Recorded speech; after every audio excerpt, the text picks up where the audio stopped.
You're on. Hi, everyone. Good afternoon. Welcome to today's joint work session. Today is Monday, March 10th, 2025. It is approximately 1 p.m. I am Mayor Pro Tem Bencomo. We will start with a moment of silence for the brave men and women of the United States Armed Forces and our brave men and women of the Las Cruces Police Department and Las Cruces Fire Department as they keep us safe 24/7. Please join me in a moment of silence.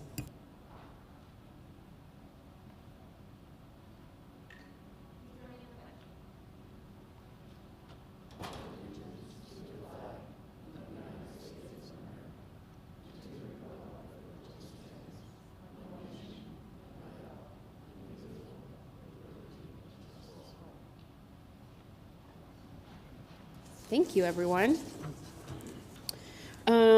Fortunately, our pets of the week will not be available today, so we'll be skipping that, but make sure to follow them on social media. I'll also be reading a closed meeting statement right now. Bear with me, it's a bit long. So the City Council met in closed session at 10:35 a.m. on March 10th, 2025. The following were in attendance: myself, Mayor Pro Tem Bencomo, Councilor McClure, Councilor Matisse, Councilor Corrin, City Manager Connie Tamapau, City Attorney Brad Douglas, External Counsel Chris DeFilippo, Commissioner Sanchez, Commissioner Chaparro, Commissioner Shaljo Hernandez, Interim County Attorney Carrie Neal, County Manager Scott Andrews, Assistant County Manager Macias, Assistant County Manager Weir, Assistant County Manager Stephen Lopez, Commissioner Shannon Reynolds, City Clerk Rivera, Councilor Ivan Flores, and Commissioner Gameros.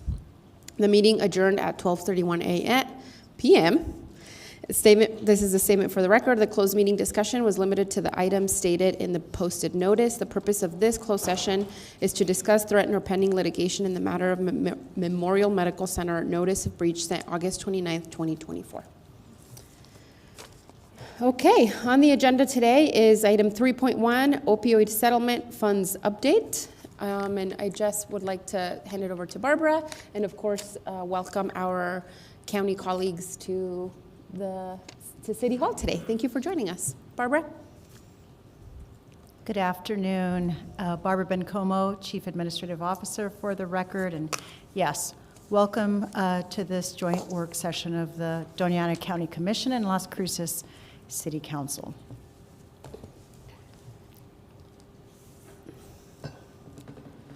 Right, today we are here to discuss the opioid settlement funds and proposed uses for those funds. The agenda that we will follow is to go over the settlement agreements themselves, just an overview.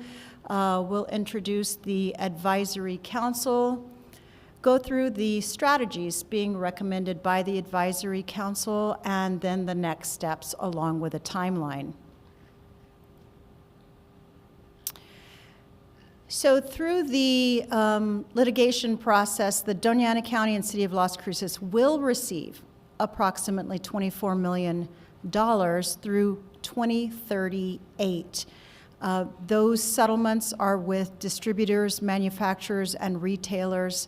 Some are one-time payments, some are payments over a few years, some are payments over many years.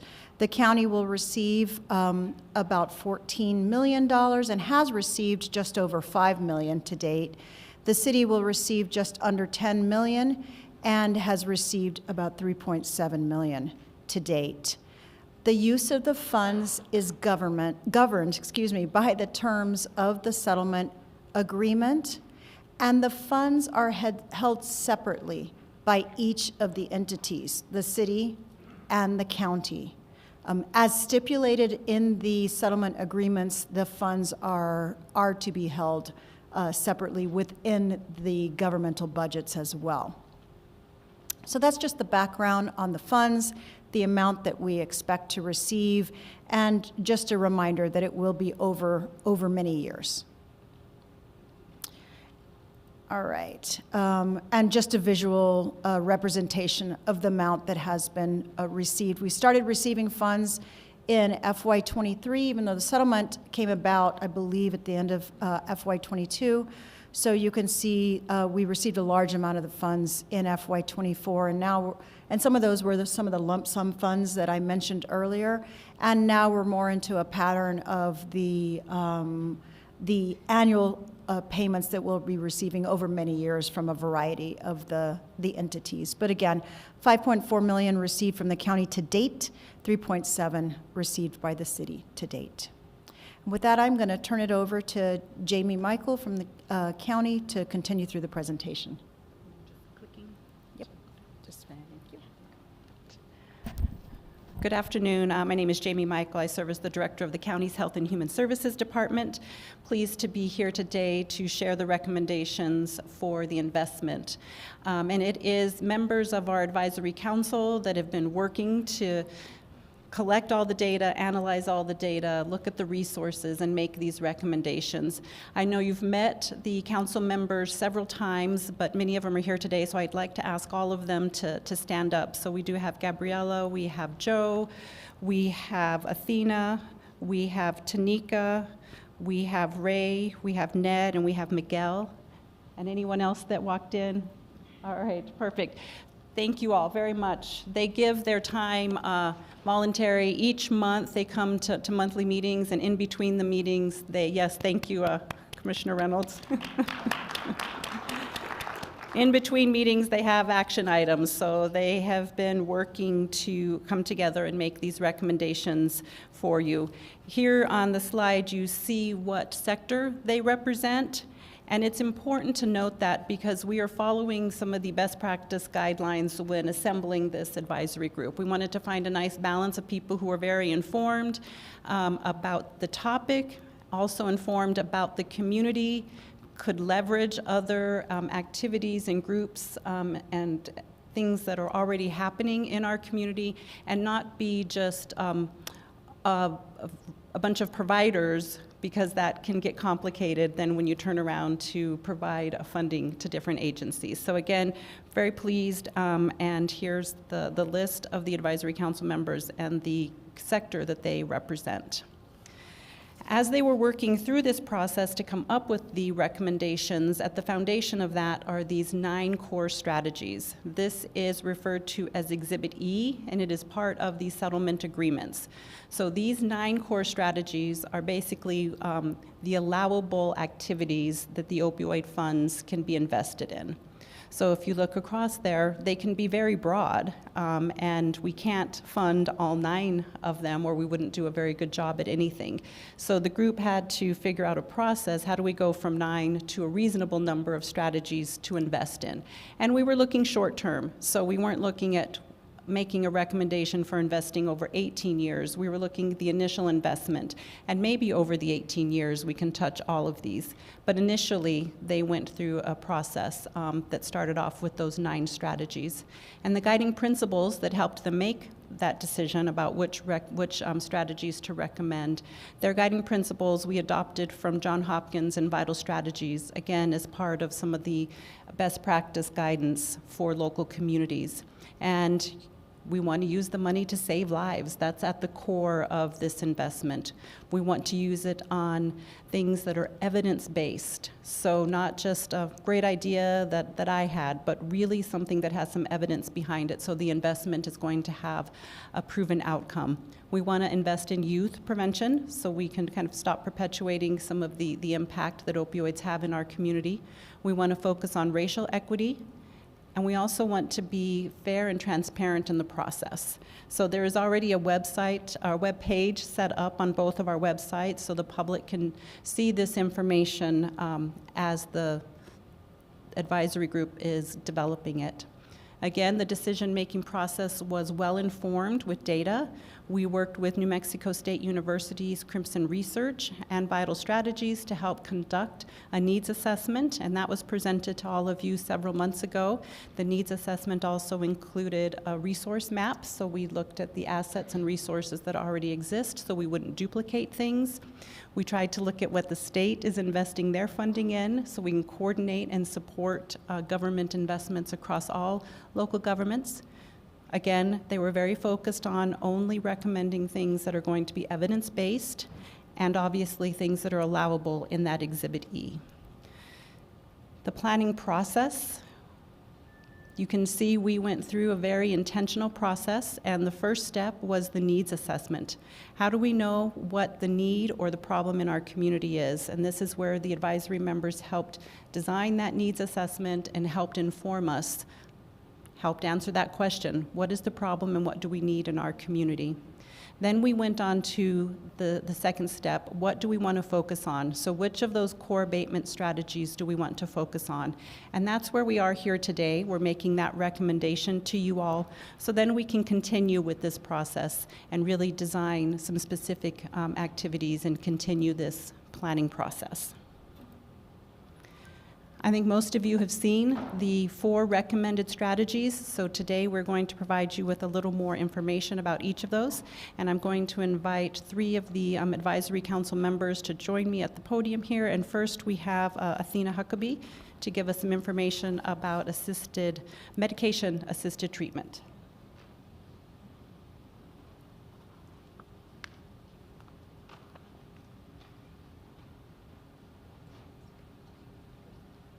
You good? Yeah. All right. There you go. Hi, everyone. My name's Athena Huckabee. For my full-time job, I work for a medication-assisted treatment provider that provides low-barrier access to this care, so we thought I would be the best one to talk to you about this slide. Examples of activities that could be more robust here in the city of Las Cruces are connecting people with transitions to care, especially at ED discharge.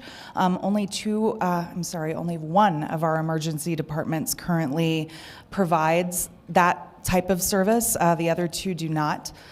Primary care transitions, making sure that folks are, oh, sorry. Sorry, I think you were on the wrong slide. I was on the wrong slide. That's okay. That's still something we need, so that's great.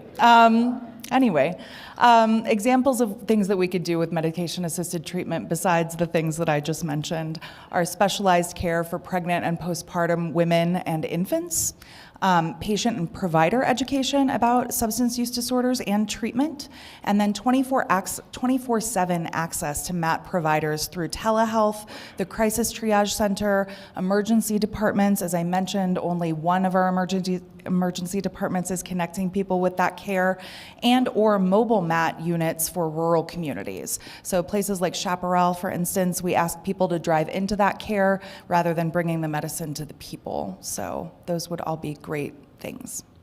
I think that's all I have. Thanks.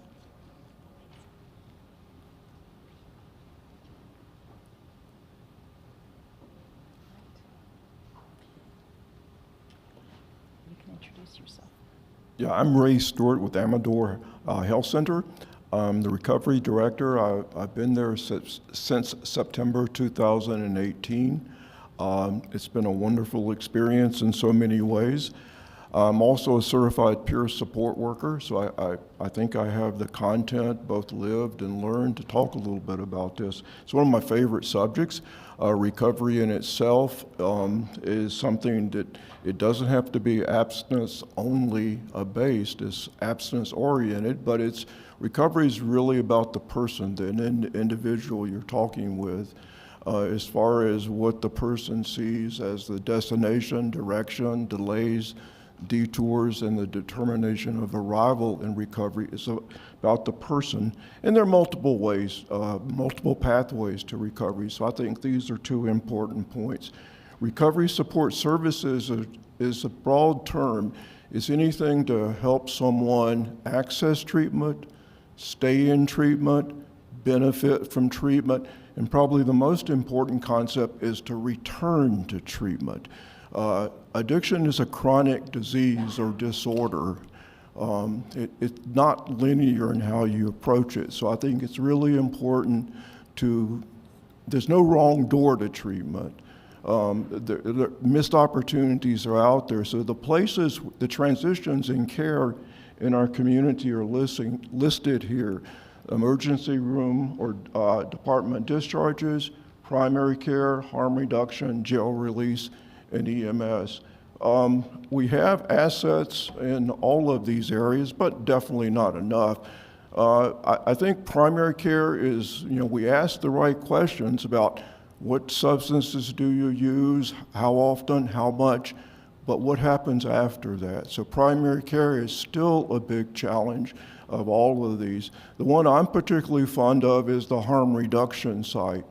Harm reduction is a place where we don't just exchange needles and give Narcan and fentanyl test strips and other things. The exchange is really about offering someone hope and dignity to counteract the shame, the guilt, and the despair of what addiction is. So harm reduction is a perfect place for these types of services. Again, recovery support is best face-to-face. When you look somebody in the eye, you're listening to them, you're not talking to them, you're listening to them more than anything. So that's quite important. But it can be done video. It can be done by field visit or home visit, which I think is super important. But it's something that, remember about addiction, only 10% of people that need treatment end up in treatment, be that therapy, medication, or both. But the real number here is only 25% nationally of people that enter treatment stay in treatment 6 months. So it's something that I believe it's not just a warm handoff, it's a welcoming hand out. That's 2 words, not 1 word, where you do with the person, not for the person. That's what recovery is all about. So as far as comorbidities, 80% of our people at Amador have behavioral health conditions. The most common ones, anxiety, depression, PTSD, and the big one now is methamphetamine-induced psychosis. Our people are using not just opioids, it's methamphetamine, it's alcohol, and the biggest one is tobacco. The rates among homeless people that use drugs, it's all about tobacco. So chronic disease, disorders, conditions, it's a team sport. You know, it's really something you do together as an interdisciplinary team, an interagency team, and I think that's what's been good about our Opioid Settlement Fund Advisory Group. It brings us together, and I hope and pray that it continues after today. And when the funding, the RFPs go out, it's not the time to split up, it's the time to get together and continue all the good work. So my message is, to end this, is the best healthcare is self-care. Recovery is all about self-care, self-determination, self-care, self-actualization or fulfillment. So recovery support is the key to keeping people in safety and making progress in their lives. So thank you. Thank you, Ray. Next, we have Ned Rubin.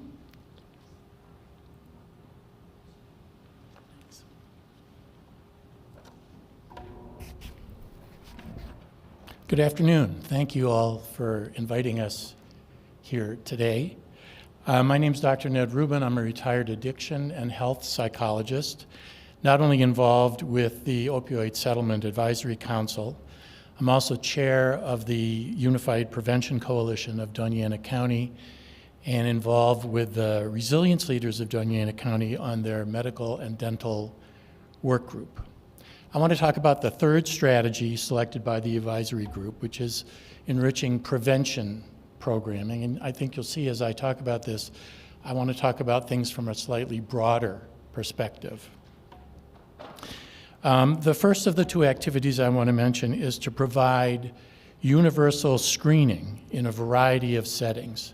Ray actually just mentioned primary care. So one of the settings we can talk about is primary care. I'll give you a little more detail about that in a second. The second activity I want to chat about with you is attacking stigma and lack of understanding. Universal screening allows us to integrate systematic substance use disorder screening within health and family services. So we're talking here about primary care, as Ray just mentioned, pediatrics, family and internal medicine settings, OB/GYN practices, any practice which generally can encounter people who potentially could be having problems with substance use disorder. And if we can do it in this sort of universal way, it will allow us to include particularly pregnant and parenting women, families, youth, and to intervene with kids to prevent or mitigate opioid use disorder in the family and subsequently trauma and ACEs. So this is a much broader purview than we've talked about previously today. The second activity I want to mention is to attack stigma. This could take multiple forms. We could talk about a community media campaign directed at reducing stigma associated with opioid use disorder and the stigma people have who are suffering in seeking treatment. But there's not only stigma there, there's stigma in the medical profession who don't necessarily want to have those people in their practice for a variety of reasons. And there's also stigma within the organizations as they decide how they want to focus the work that the providers are going to do. So there's multiple levels of stigma that we could take a look at. So the information that we could provide for them in this working with stigma includes resources that might be available, where and how to seek treatment, what happens in treatment, which for a lot of people is a mystery and sort of scary, and what to expect, and what treatment choices people might have when they're deciding on and selecting treatment. So I think you can see that the prevention approach is a broader approach to the community and can support the other strategies that you've just heard about. Thanks.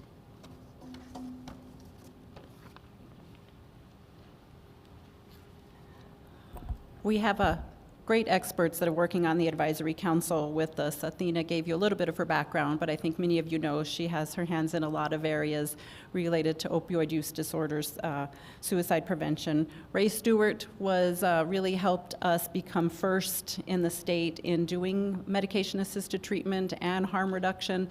Other public health regions are just starting that now, and thanks to Ray, this public health district has been doing it for decades. And then Ned, in his own right, is fantastic, but we also got access to his wife, who ran some of these programs as well. So thank you to all three of them. The last recommendation that everyone really collectively agreed on is to invest some of the money to help us with data collection and research. We want to make sure that there is some standardized program evaluation so we can come back and say the investment yielded this result. We want to make sure that we have the ability to do ongoing monitoring and reporting, not just because that is the most effective way to operate these programs, but it's also required in any local government that received the funding has some reporting requirements back to the public. And we want to make sure, again, that the investments are producing the outcomes that we intended and that we're able to share it with you and the public in a very transparent way. If you remember, that was one of the guiding principles. I'm going to turn it over to Barbara, and she's going to talk a little bit about another recommendation that wasn't part of Exhibit E, but something that was discussed by the advisory group. Thank you, Jamie. And thanks to all of our advisory council members for their input and guidance and expertise through this process.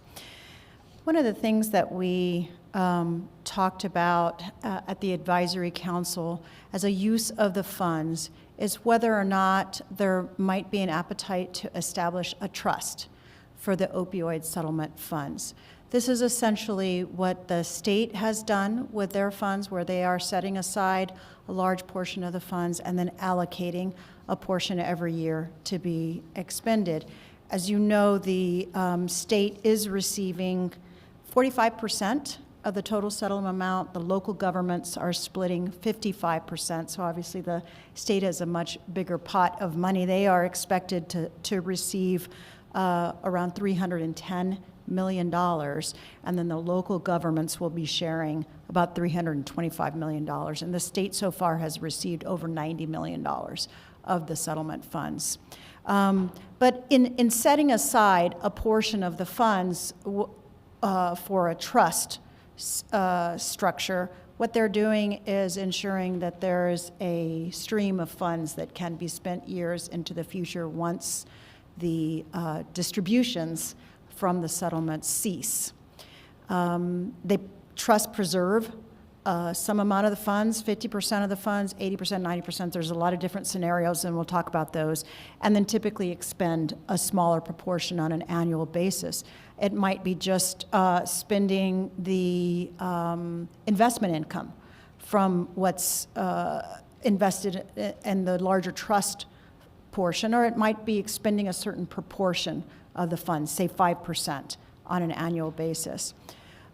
Expenditures can be made over a long time period for these settlement funds. There's no expiration date per se, there's no end date by which we have to have expended all of the funds.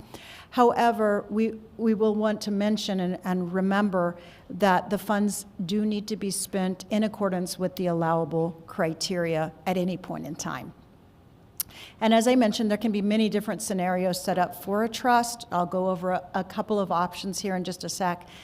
And one consideration in whether to establish a trust is to think about what you want to address now and what is the magnitude of the problem, what are the magnitude of the expenditures that would be necessary to address the problem in your community so that we could potentially hold back some to be spent later in time.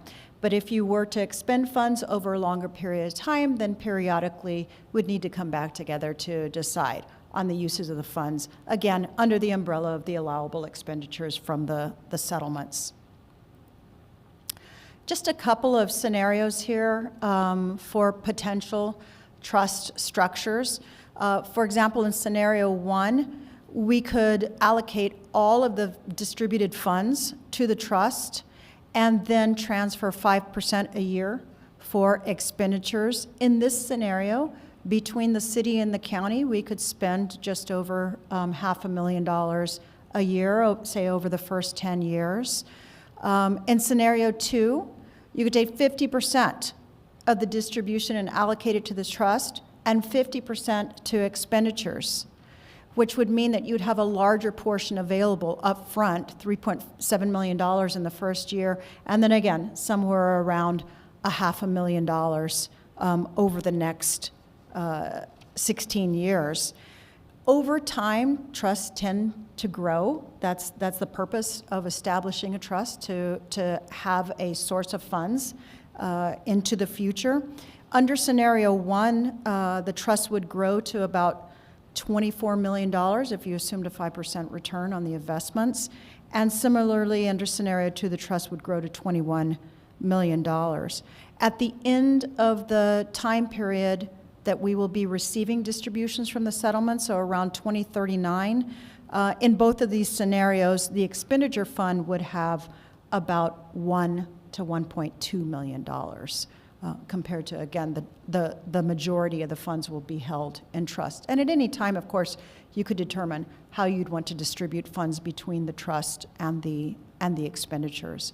But again, this is one other thing to consider with respect to the use of funds. As Jamie said, it's not the primary discussion that we've had and what guided the advisory council in terms of what's going on in our community, what actions we might need to take to address this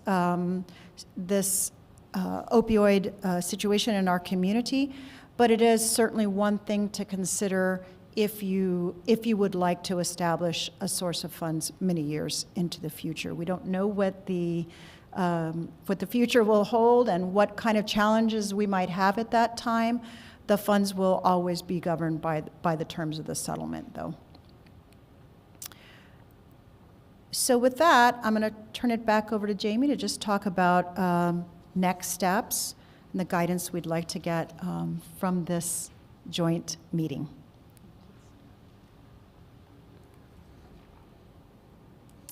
So what we would like to do going forward, if we get the nod that we're on the right track with these recommendations, is from there really take a look at the role of each government, city government and county government. Those will need to be discussion with staff and leadership with each of the local governments. We're hoping that can take place in the next 30 to 60 days, just so we have a clear idea of the logistics, how to roll out the money, how to monitor the money, and how we're going to make sure that we're still coordinating the efforts across governments. Then we want to look at some specific activities and programs and what associated outcome measures we want for the initial funding. Again, we're hoping that this is where the staff and members of our advisory council can really come together and say, here's the type of activity that we want to fund, here's the outcome that we're going to measure, and the purpose of that activity or that investment. Then we want to move forward with logic models or developing a scope of work, again, that includes evaluation for each of those suggested activities. And staff can work on that along with our technical assistance partners at Vital Strategies. They have done this in many communities. They have a lot of the tools already available for us to develop these scopes of work, to figure out what outcomes we want to monitor and how we're going to look at key performance indicators related to a variety of these activities. And then obviously determine the funding process for distributing the money, monitoring the investment, and reporting back.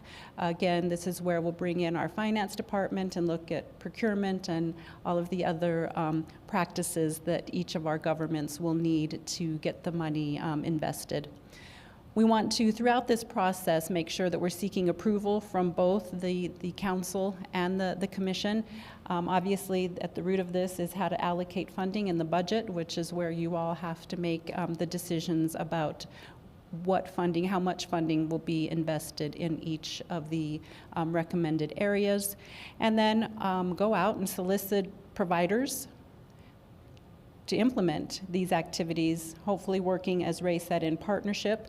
We want to keep the advisory council together through that process so they can continue to monitor and review reports and go through that process of celebrating successes, but then letting that information, again, feed our decisions and any changes that we want to make in the future.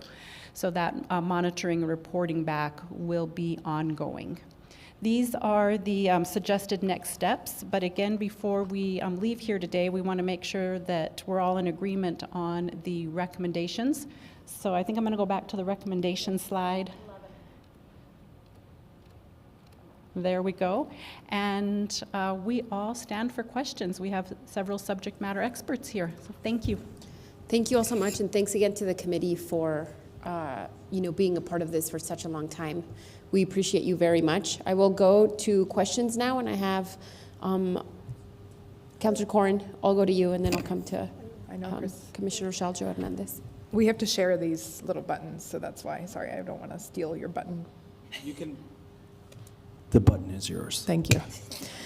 I have a couple of sort of, I guess, things that I sort of heard in this presentation. I feel like these seem like excellent recommended strategies. I deeply respect the work that the committee has done, and I do want to sort of speak to, I feel like I would like the committee to really continue to play a pretty critical role. I feel like it's really a very powerful group of folks who know a lot of things, and I think that trusting that work, I would like to see that really be maintained into the future.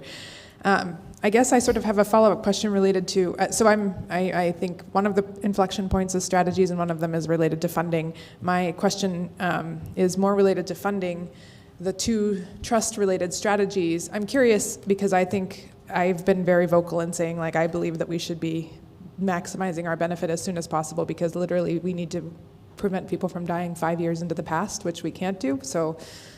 But I'm curious, in the models where the two different scenarios of funding, I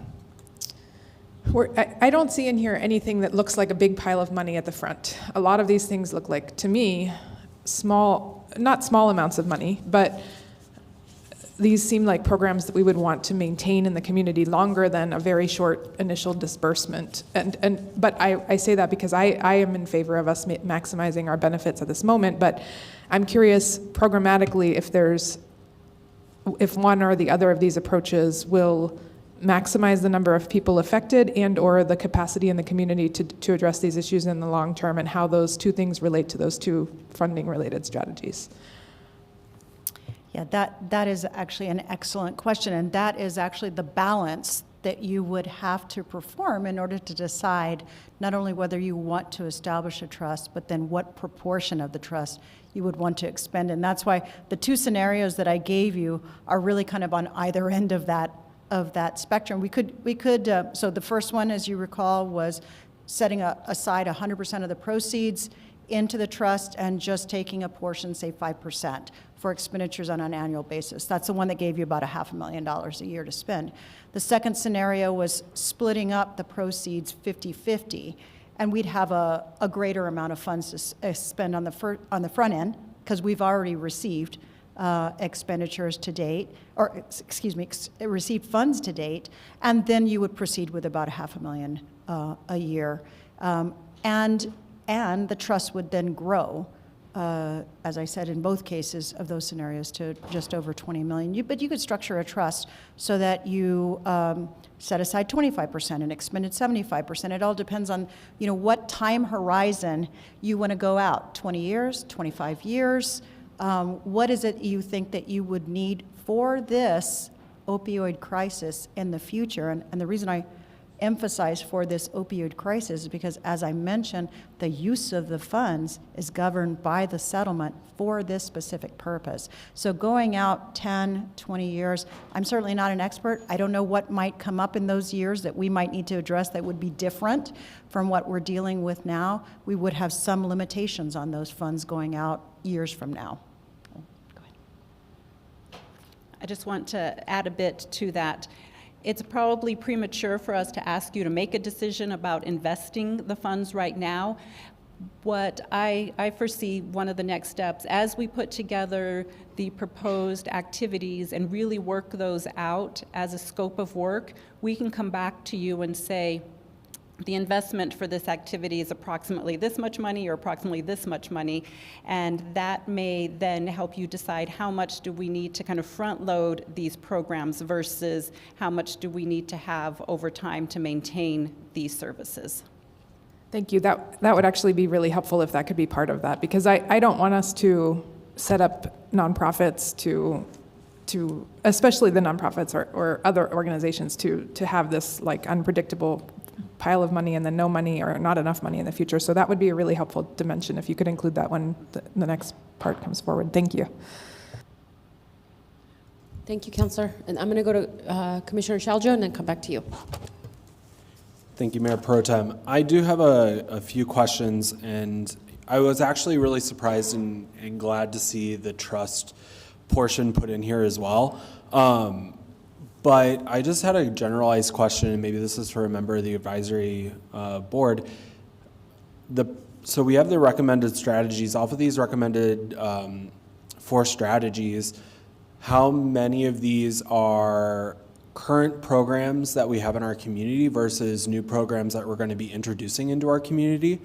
And with that being said, also, if we can just get a general idea of, if they are programs that are in our community already, then someone's obviously monitoring these programs for what kind of outcomes are coming from these programs, and do we have a general idea of how successful they are currently to date in our community?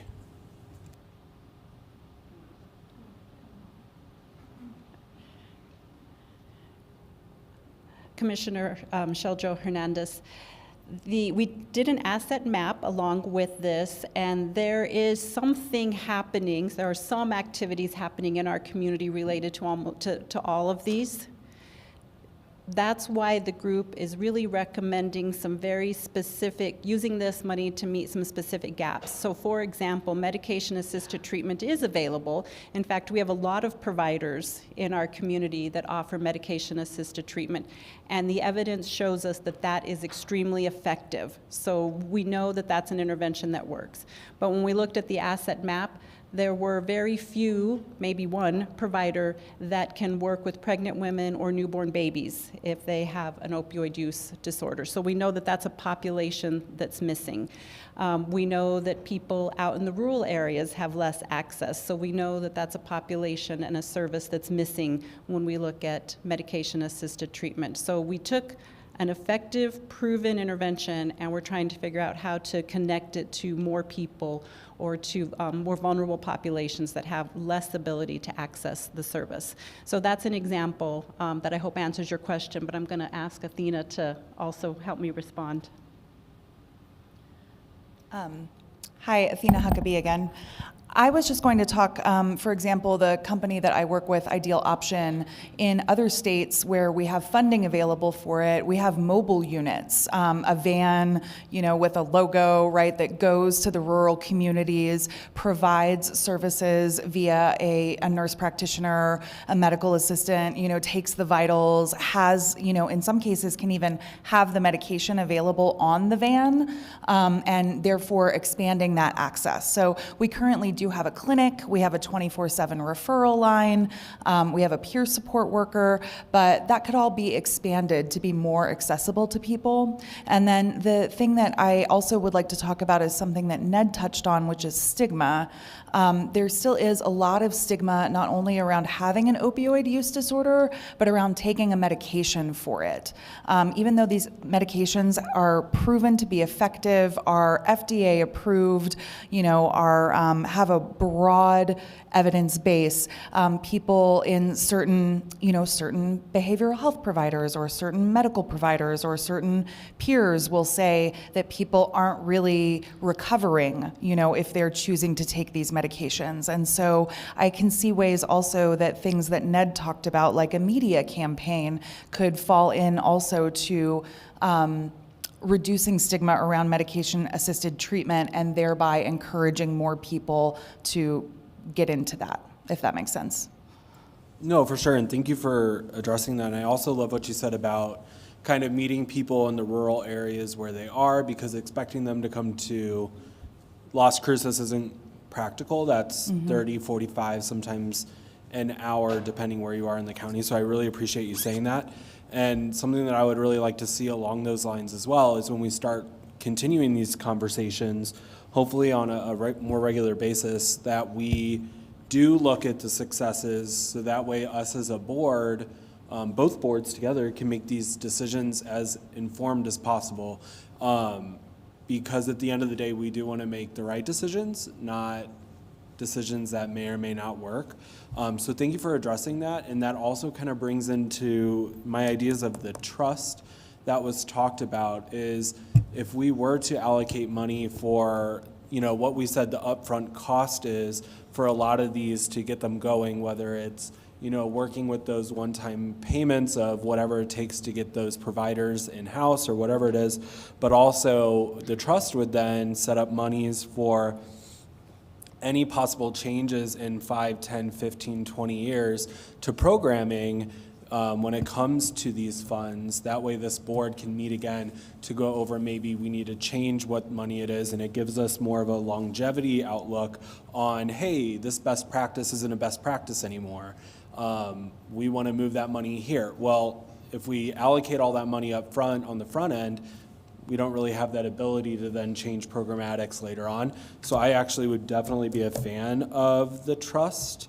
I don't think 100% is needed, but definitely highlighting what needs to be done. And then I do see him here now, and then my question was on harm reduction as well. So I see that we went with harm reduction as a recommended strategy. Where in these 4 strategies does harm reduction fit? Commissioner Sheljo Hernandez, one thing that is really beneficial working with Vital Strategies is they have laid out how you can take harm reduction, treatment, and prevention and have it touch all of these recommendations. So we can do harm reduction in all 3 of those recommendations. Obviously, it will look different in each of them, but harm reduction touches all of them. Okay, thank you. Ned Rubin again. I just wanted to address your question about what else is going on in the community. A couple of things I wanted to mention. There are certainly prevention programs that are going on in the schools.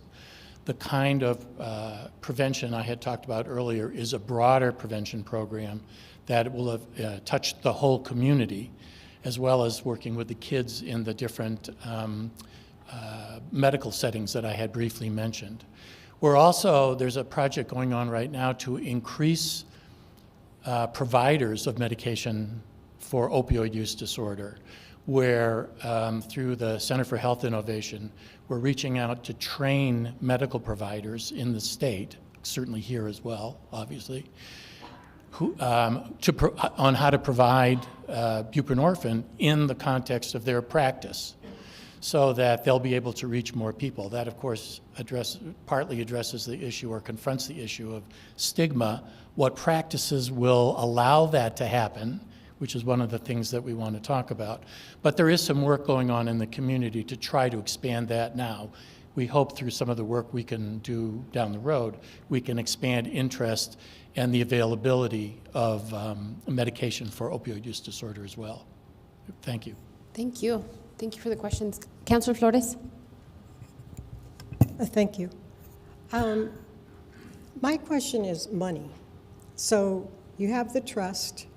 Who takes care of it? And is there, you talk about money running out and wanting to allocate money to programs that are going to be successful. It sounds like the ones that have been implemented thus far have been, based on what people are saying, successful. So it seems though that how much is a trust, and has it been invested? Is it going to grow? The corpus, you always have a corpus, and is that destined to grow, or are you just going to go with this program until the funds run out? That's the part, I want to applaud everybody, Athena, Ned, Francine, and everybody else who has been involved with this project. So, yeah, that's my question, Barbara. Thank you, Councilor Flores. Barbara Bencomo again for the record. So I do want to emphasize that we, the city and the county, will be receiving distributions for over a 17-year period. So if you think about the receipt of the funds, I mentioned some of them are front-end loaded, maybe one-time payments, but we will be receiving funds over a long period of time from the various manufacturers, distributors, and retailers. So there will be a source of funds for, for quite some time. The trust would protect a corpus, as you mentioned. You could establish that as a long-term investment, similar to what we have done for the Telshore funds, that allows you to invest it in longer-term vehicles. Right now, the funds that the city and the county have received are not designated long-term investments, and so we maintain the same kind of liquidity and short-term investments for these funds as we do with our other funds that we hold for our operations, payroll, and that sort of thing. We are receiving returns on that, but it's not the same kind of investment that you would make if you designated it a long-term investment. So that's one thing about how the trust would be administered. And then, of course, in establishing a trust, you would need to establish the oversight, who is involved, if it is the joint city and county, or if each establishes their own trust. There are many different ways to do that, many different options. So, of course, that would be at the request of the governing bodies as to how they're established. Yeah, I suppose it would be, the onus would be on the governing bodies. But, and 17 years sounds like a lot of time, but think about the baby you had a few years ago who's now 20. I mean, that went by really fast. So, and I really laud and applaud the people who, down in the trenches, working with people who have addiction and all that. But with all due respect, I don't think it's going to be solved in 17 years. It took a long time to get where we are now, where, you know, and I know that Athena really emphasizes that the shame part really has to be worked on. You know, there's no shame in being, you know, being a woman. There's no shame in being a brown woman. There's no shame in being a drug addict. I'm not a drug addict, but one of my brothers became heavily reliable on drugs after Vietnam. And I think that happens a lot to our veterans. So, but, you know, he recovered, he was okay, and he's passed away now. Anyway, has any of those thoughts or any of the discussion, any of that have you addressed that issue of making sure there's funds to perpetuate? Because I think we've been very fortunate to have something that will go 17 years. And however that happened, maybe you can make it happen again to make it possible to go on beyond that time. Thank you. Yeah, I applaud the advisory council for bringing forward the concern and the interest in providing this option to you all. Certainly it was at their behest that we developed the scenarios that we presented to you. We did not go as far as, you know, recommending one. We didn't even know if that would be a direction that you would want to entertain, but that's the kind of guidance that we're looking for now.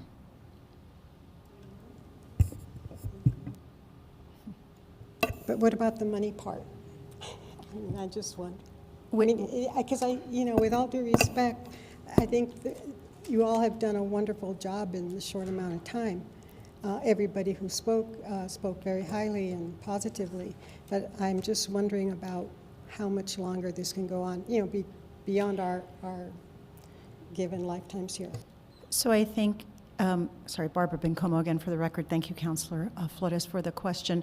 I think, as Jamie said, if we were to get the go-ahead to pursue the strategies that the Advisory Council has recommended, then we can move to the next step, which is the recommendation of certain specific actions and programs.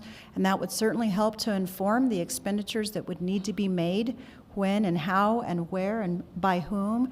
And that would also help us to present some options, more specific options with respect to a trust structure. So we really need to get to that next step where we start to quantify the actions that can be taken under these strategies so that we can pursue that the trust option further. Go ahead, Commissioner Reynolds. Thank you, Madam Chair.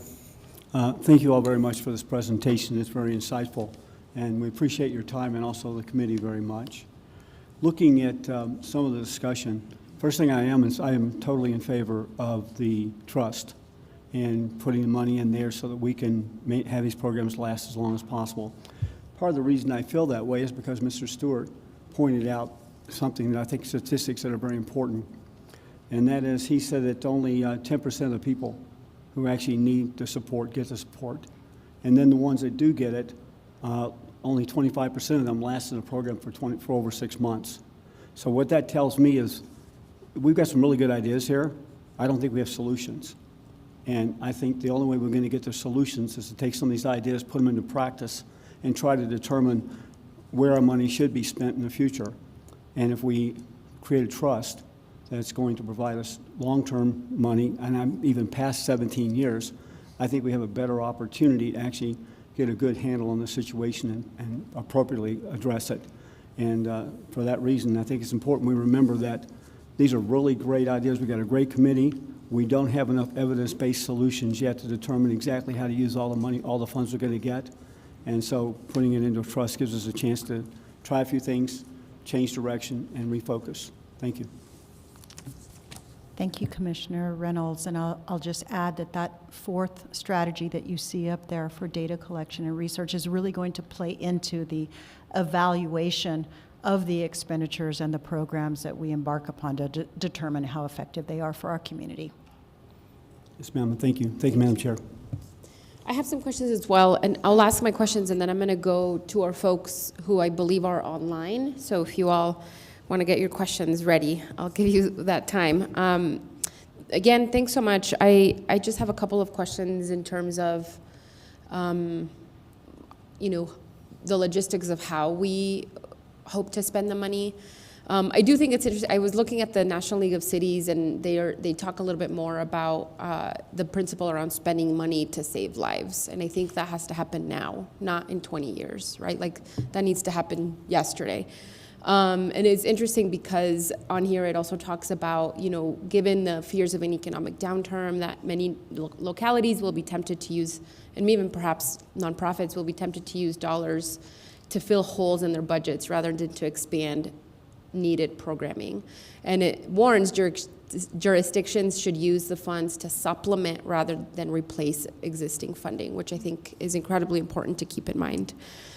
I also appreciate the recommendation on the trust. I think I don't know, it's always really tricky for me to think about rainy day funds, given the size of New Mexico's Rainy Days Fund and how we hardly tap into it when our communities are mostly in need.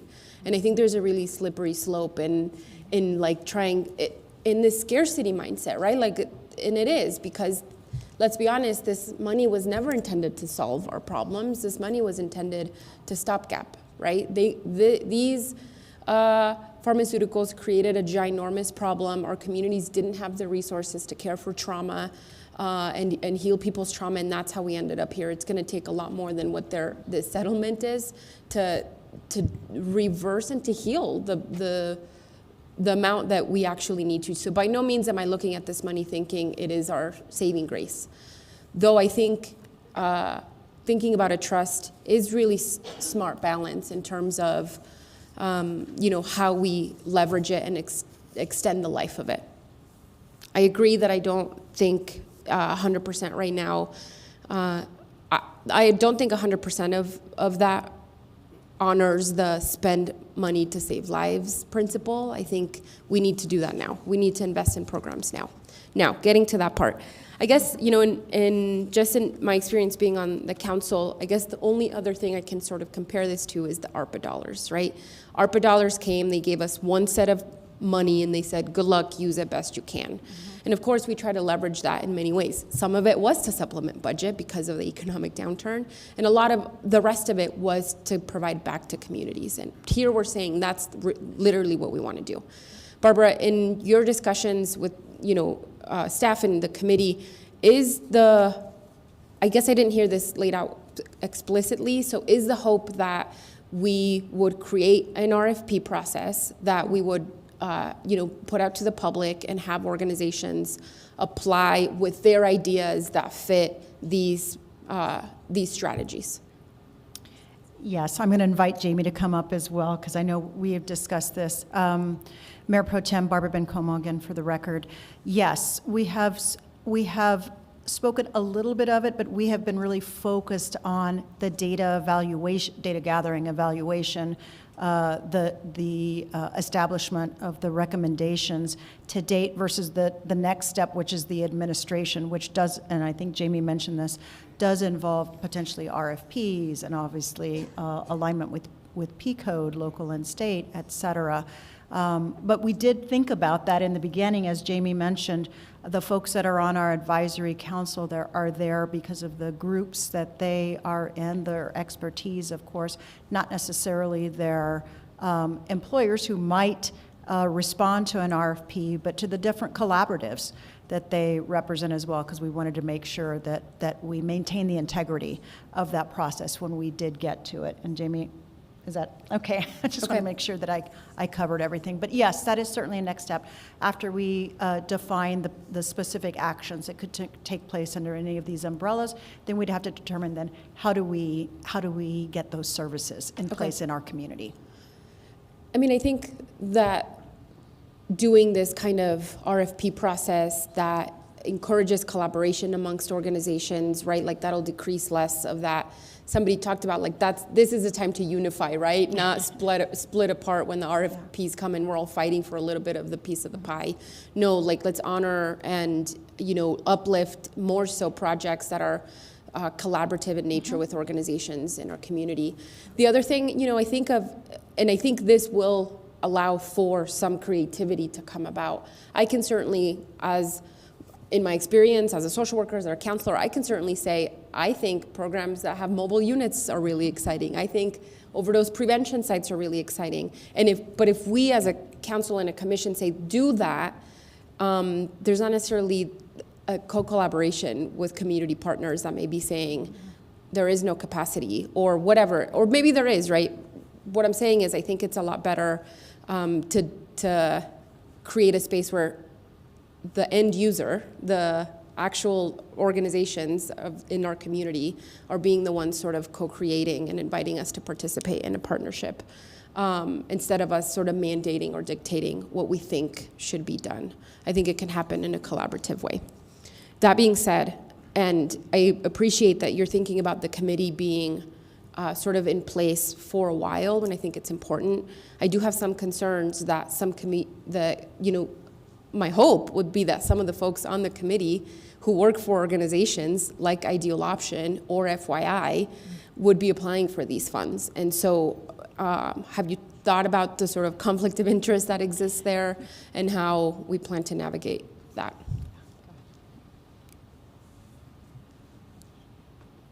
And those were just organizations off the top of my head. I'm not saying only those are represented.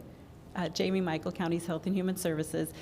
You're bringing up some great points, and when Barbara and I sit down and say, okay, now logistically, how is this going to work? We both kind of go, okay, wait, we need to step back and really put together a good plan. Part of that, defining the responsibilities of each government, looking at different procurement processes. RFP is one procurement process, but there are other procurement processes. But yes, at some point that whatever the procurement process will override the participation in the advisory council. So there may be a time where it's, only a few members of the advisory council come together and review proposals, for example. We will have to balance that out, and it is going to take some thought on both parts of government beyond just us, but with our legal departments and our purchasing departments to figure that out.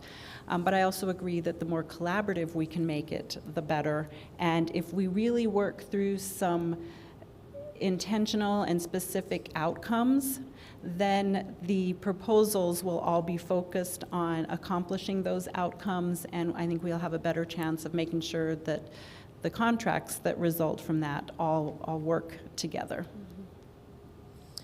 Okay, thank you. Those are my questions. I appreciated the timeline that you presented on the PowerPoint.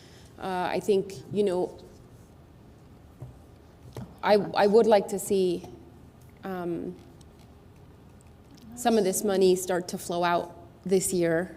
I think that, we've sort of done this process, that collection process long enough that I think getting some of this money out is critical now or as soon as possible.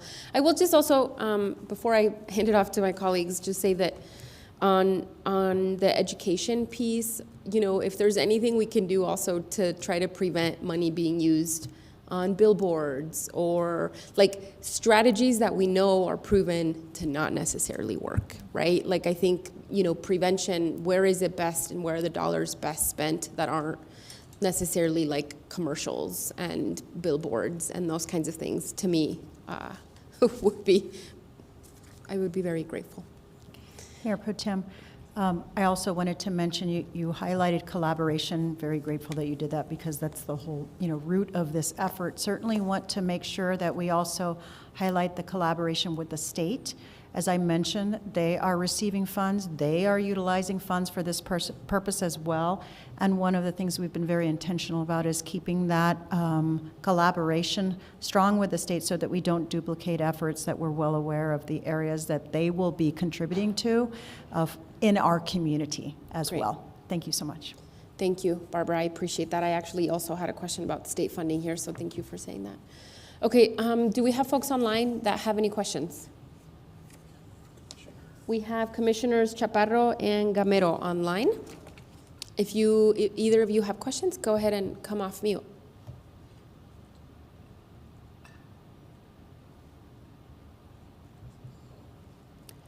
I'm going to take your silence as a no, though if you were speaking in, maybe I'll give you one more shot because maybe you were on mute or something.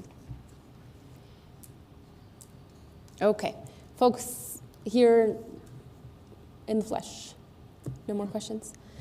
I will open it up to public comment now, and we'll do 3 minutes per person. And if you have any public comment questions you'd like to ask, come on up. Wow. Oh, okay, here we go.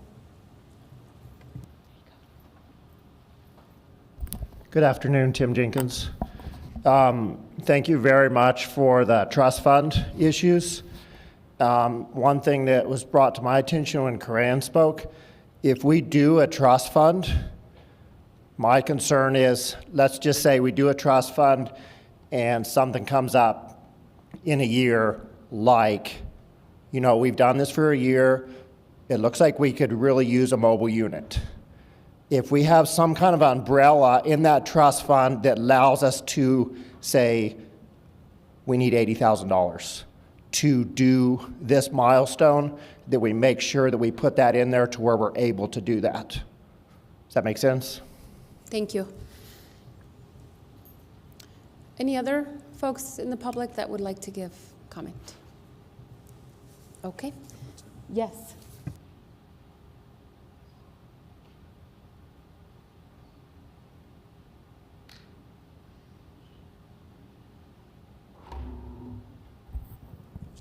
Oh, Barbara, perhaps they might not be able to hear me. Can you ask from your microphone if the commissioners online have any questions?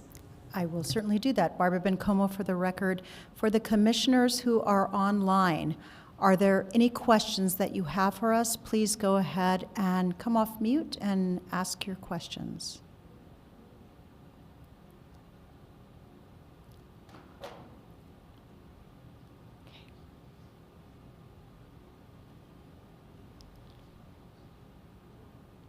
Okay, maybe not, Barbara. We'll have them email them to you. That's all right.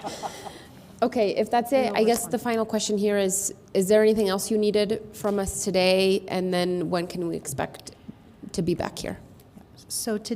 Thank you for the question, Mayor Pro Tem. Barbara Bencomo for the record. So today, what we were looking for was guidance on the 4 recommended strategies so that we can then take that next step to develop the actions and come back to you all with that information according to the timeline that we have here. So I think we have the thumbs up. I see Commissioner Reynolds, thank you so much, but that's what we were looking for today.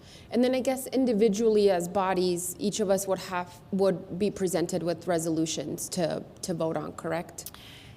Yes, Mayor Pro Tem, once we determine kind of the administrative path forward, taking that through both the City Council and the County Commission, yes, there would be a whole series of actions that we would need to undertake that would come back before the individual bodies, because as I mentioned earlier, the funds are held separately by the city and by the county, and so in order to authorize them for certain uses, you will definitely, on the city side, be getting a budget adjustment resolution for that. Okay, thank you. Yes, maybe? I just have a question on the funding. So if we decided to do a trust or anything like that and there is monies available, can these monies be used as matching funds for grants? Oh, good question, Chris. They're stumped. I don't know if that's good or bad, though. Use. Yeah, Jamie and I were conferring right here. Barbara Bencomo for the record. Thank you, Commissioner Shaljo Hernandez, for the question. Again, Schedule E, which is the allowable use, is really what governs the use of the funds. So if the grant were for an allowable use, then I absolutely think that it could be used as matching funds, and that way we could leverage them. So thank you for that, Barbara. I think that helps, but also just kind of a final thought, if we did choose to put some money into a grant or into a trust, I would love to see a provision in there to where if a nonprofit or an organization that is following the guidelines that we set forth for the use of this money, whether it's, whatever it could be, I would hope that we would be able to help out with possible grant funding, if it falls in line with the acceptable uses that we put forth as a board. I would love to see there be like, almost like a process to help shell out some of that money, especially if they're helping to bring solutions to our community, and it would even help offset those monies. So like what Mr. Jenkins said about, you know, needing a mobile unit or something like that, I would love to say, and $80,000 is a great estimate. If you can find it, we'll buy them. But to say like, hey, we'll match that $80,000 grant for $80,000 more, whatever it is. I would love to see us be able to do that as a board, and maybe that's another role that the advisory board can kind of help stay engaged with, is a mechanism such as that. So thank you. Thank you for that, Commissioner. Shaldra Hernandez, Barbara Bencomo for the record. You know, we have something similar like this set up with the Telshore Fund for health-related public services, and our own Natalie Green administers that, where there are proposals from the community that meet certain criteria. So I think that certainly is doable. And if I may, I just wanted to speak to one last item here that's very important, especially near and dear to me, and that's the transparency for the use of these funds. I know for those of you in the City Council, you know that for ARPA funds, for our Telshore funds, for our opioid funds, we have set up transparency portals in the website that explain where the funds come from, what are the allowable uses, how much of the funds we've received, from where, and how are they being used, and what is the impact. Right now, we have that set up for the opioid settlement funds just through the point in time where we're receiving funds. But once we do establish the use of the funds, I very much anticipate that similar to the ARPA funds, we would also continue to add to that transparency portal to indicate where the funds are going, who's administering them, and what the outcome is. And along those lines, we certainly have received numerous documents and directives from our state auditor with respect to the use of funds. They're certainly watching that to make sure that they're in compliance with the allowable uses of the funds. And so that's something that we all are very cognizant of, and again, can be very transparent in how we're spending the funds in order to show compliance with those allowable uses. So thank you.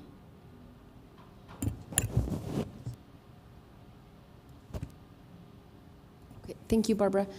We're actually going to take a quick recess due to technical difficulties because our two commissioners online have been trying to provide some feedback and ask some questions, and we want to allow them to be able to do so. So we're going to take a quick recess. Adrian's going to do his IT magic, and hopefully we'll be back online soon.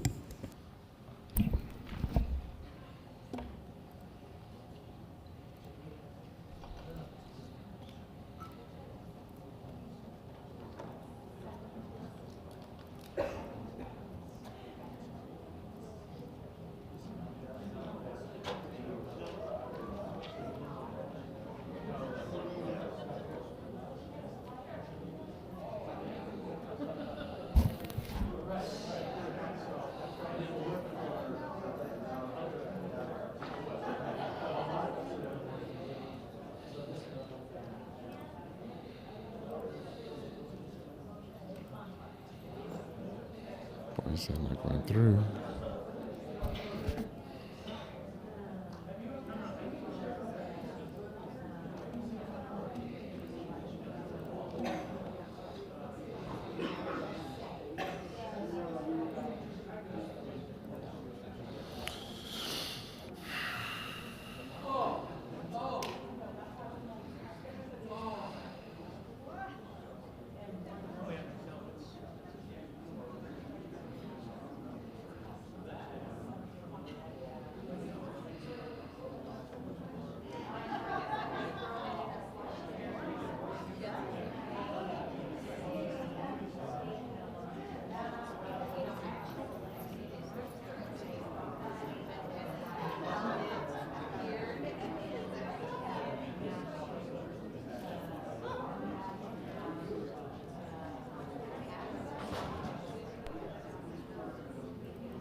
Adrian, thank you.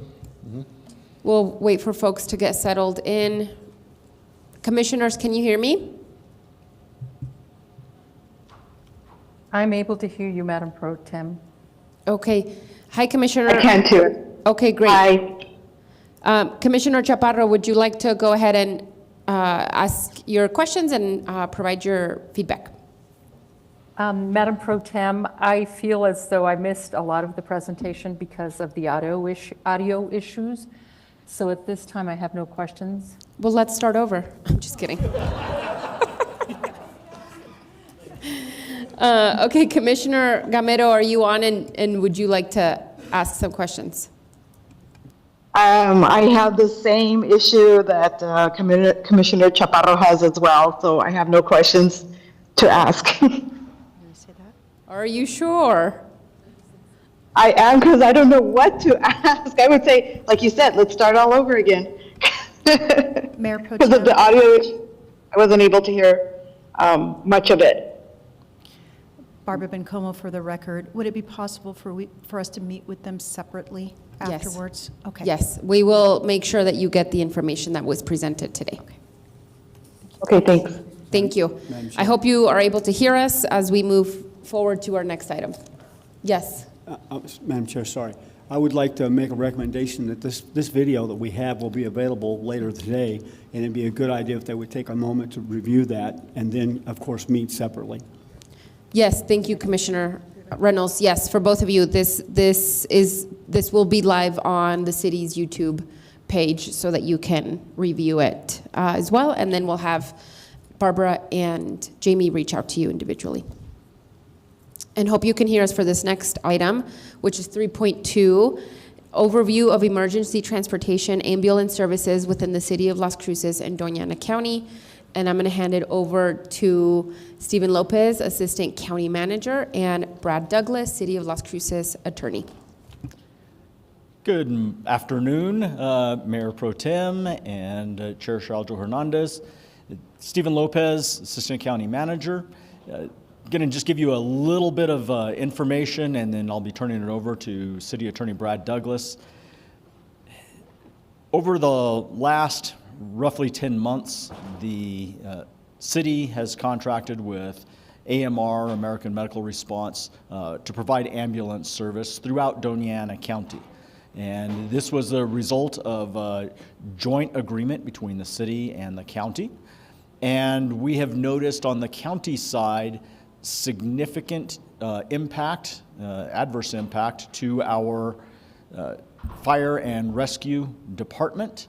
And so we started working with the City of Las Cruces administration over the last few months. The city has been noting similar concerns, and so we jointly wanted to bring this item up to you all to start having a discussion about where we may want to go in the future. For example, for the Doña Ana County side, in the last 4 months of 2024, the county was averaging having to transport 225 patients each month because AMR could not. That's a big impact for county fire rescue. And again, that's averaging out over 4 months. And this becomes a bigger impact to the county because we lease our license, our certificate of need, to AMR as part of the contract. Had we not been doing that, we would have been able to bill an annual average of $1.4 million or more to insurance. So we are currently subsidizing AMR not only in the $3 million that the county provides the city to provide to AMR by contract, but we're also losing out on any potential billable revenue because of what we're having to cover because AMR cannot. So with that, I'm going to go ahead and turn it over to Brad Douglas to talk about the history of the contract and where we're at now.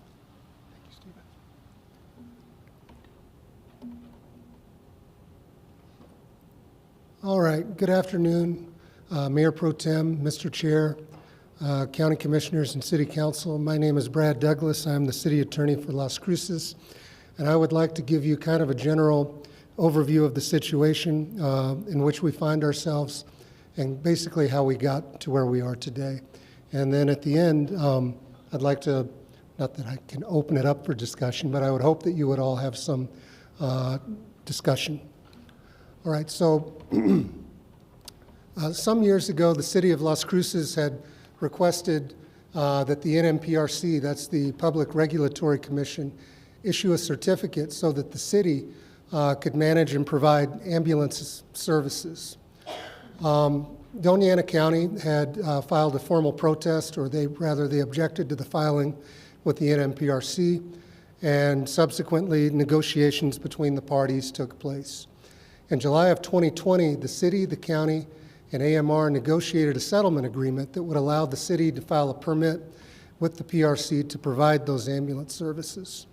That same settlement stated that the Las Cruces Fire Department would transport all sick and injured persons within an exclusive operating area.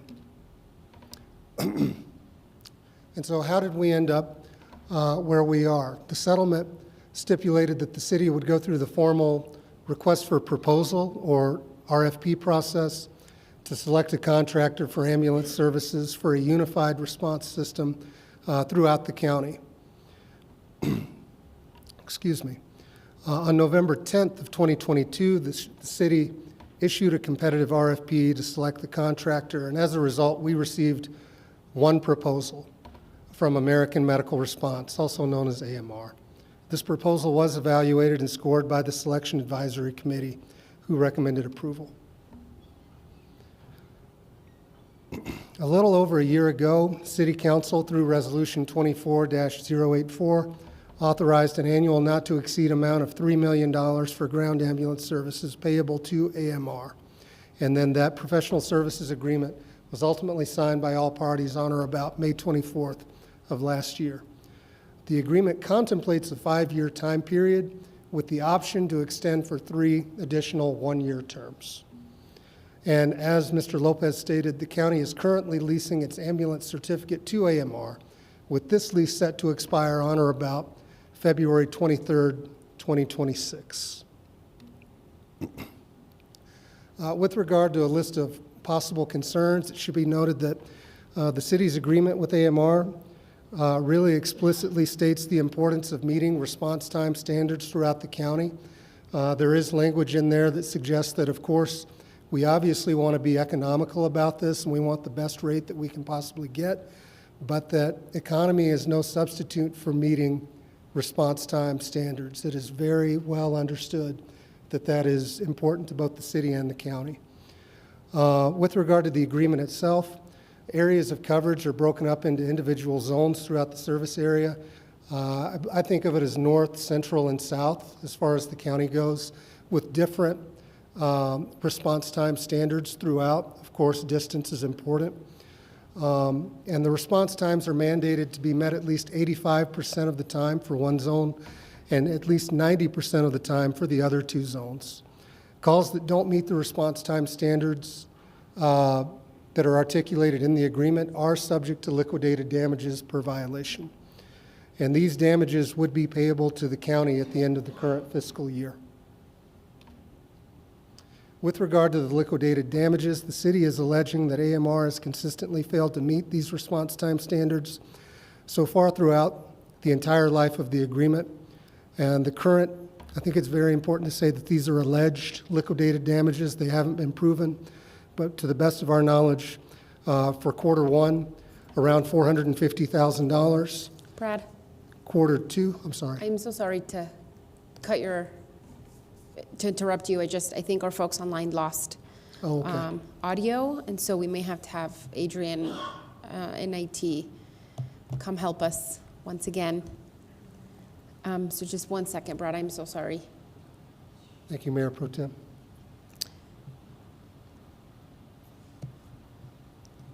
Adrian, are you able to come out here?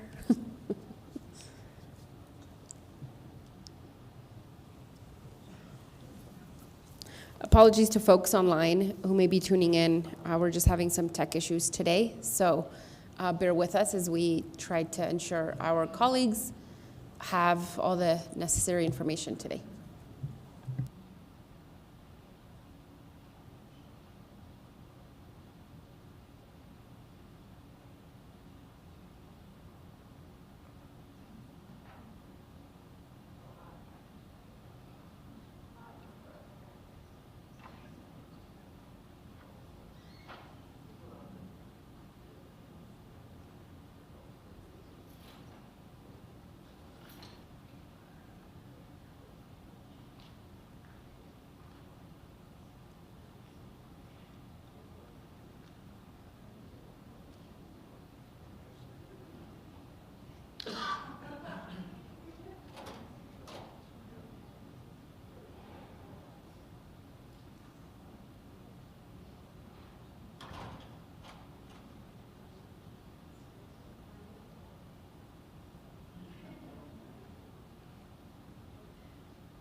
Mic check 1 2. No. Check 1 2 3. Check 1 2 3 4 5. Check.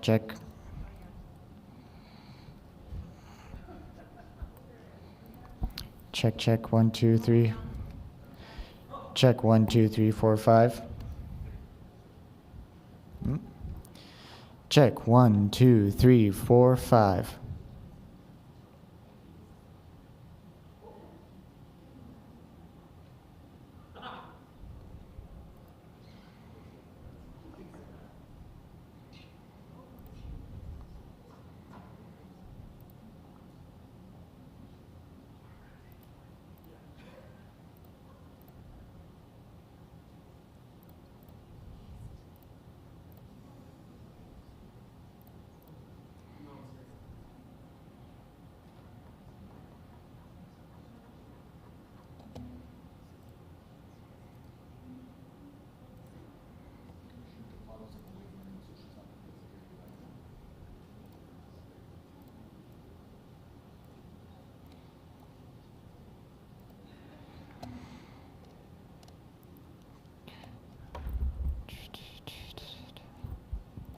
Okay.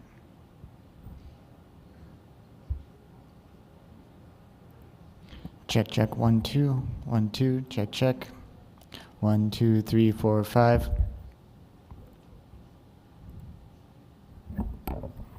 we're not even getting that.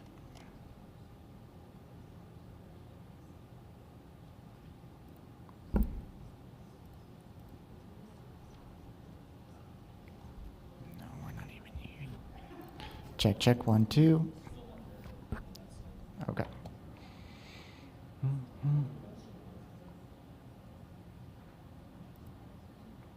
Check 1 2.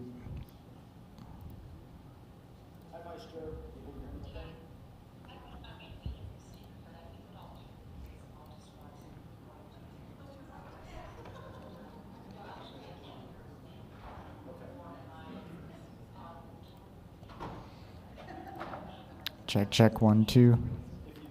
Check 1 2 3 4 5.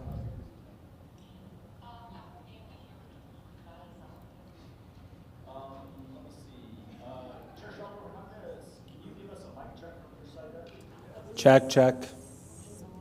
Dais check. Check on the dais. I can sing. Tim, I can sing.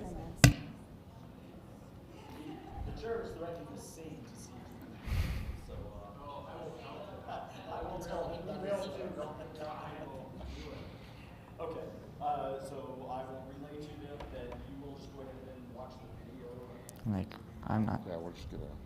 Just phone it in.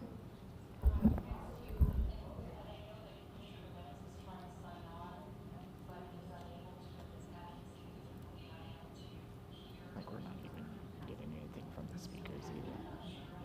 Yeah, the car just keeps crashing. Dang.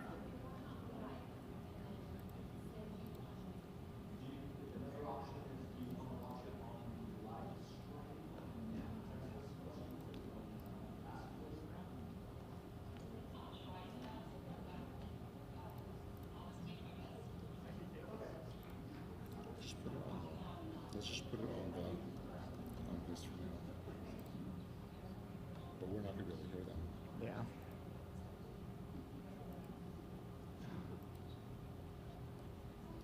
Yeah. Audio card's done.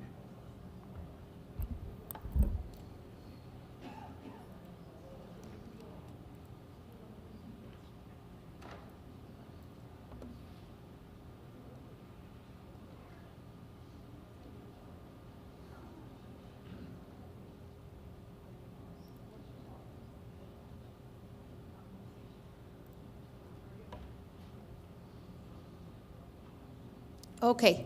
We sincerely apologize to our presenter, to our two commissioners, to the public.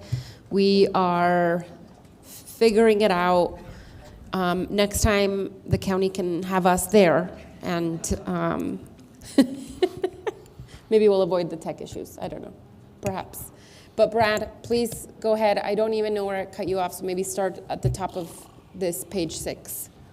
Thank you, Mayor Pro Tem.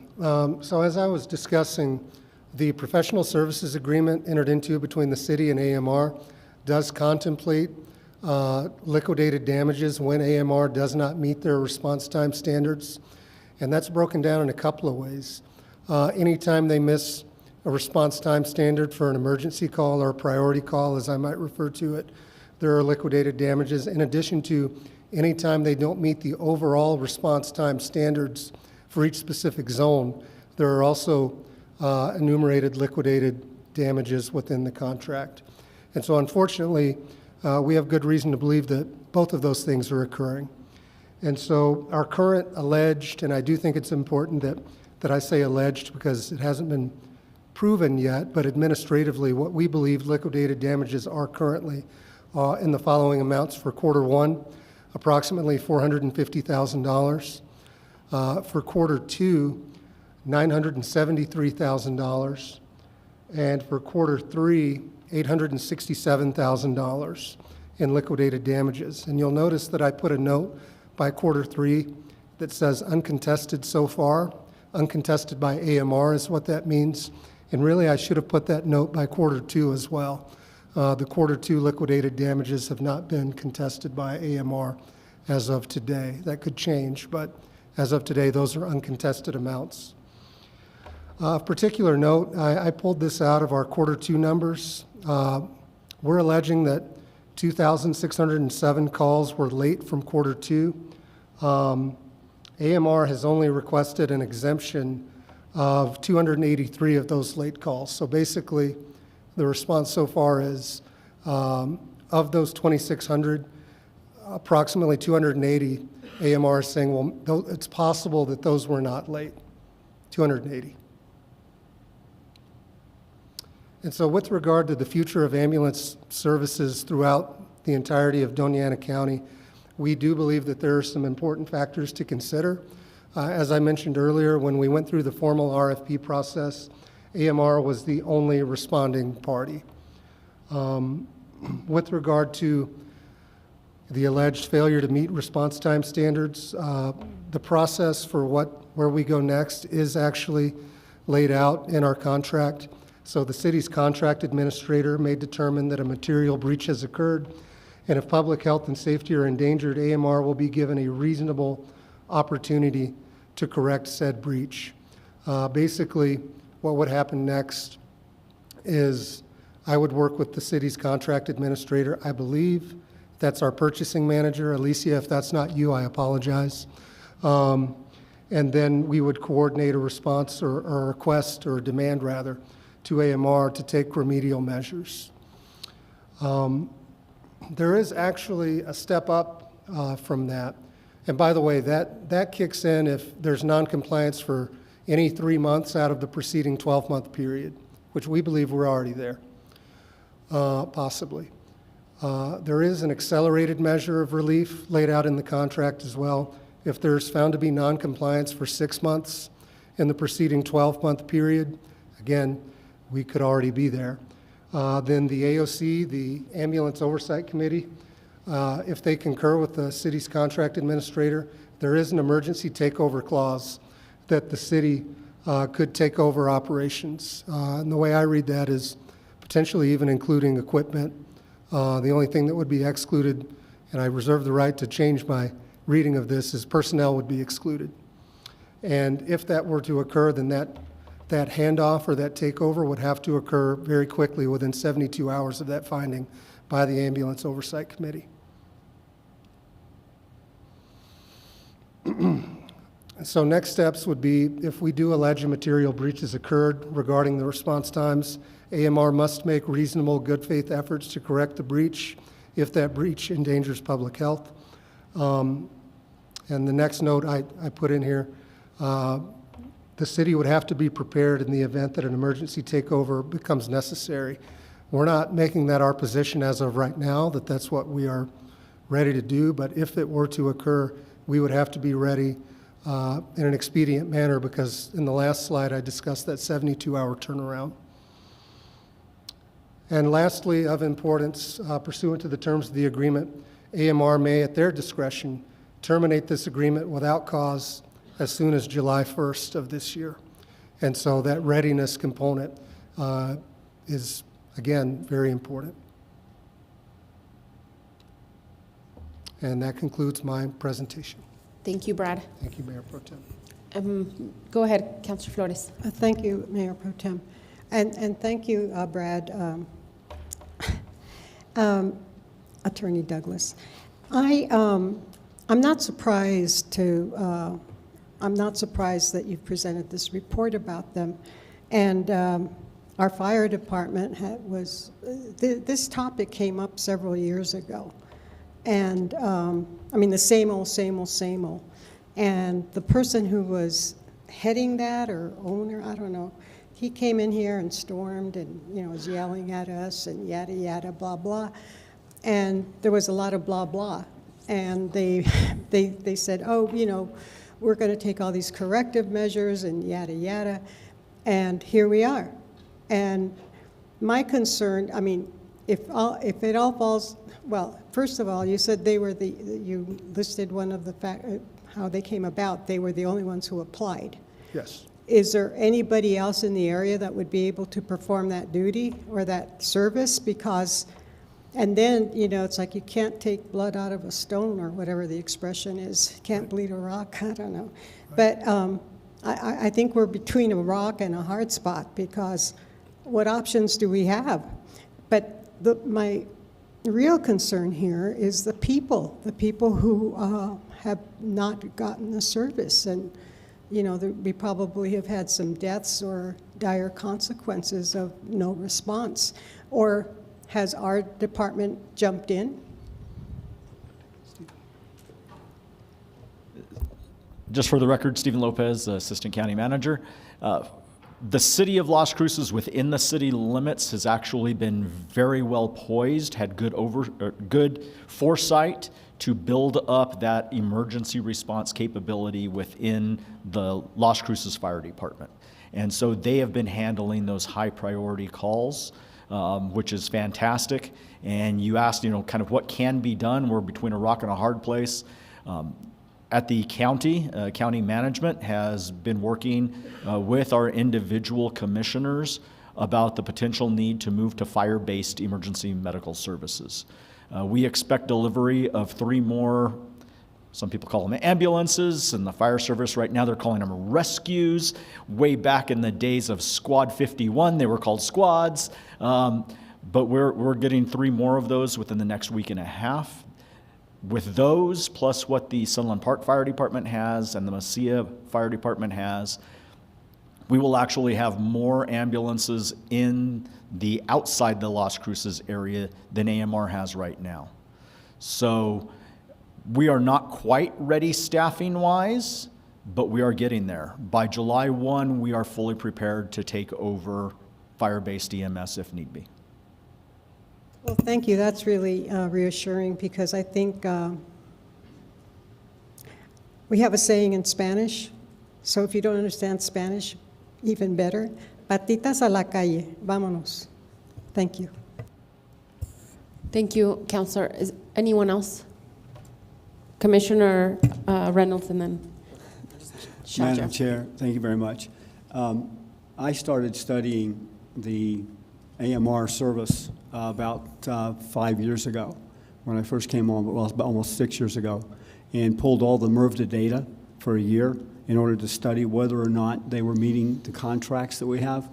And since I've been on the MRVDA board for the last six years now, I have not found them to be able to meet the required times, response times, in either the city or the county consistently at any year that I've looked.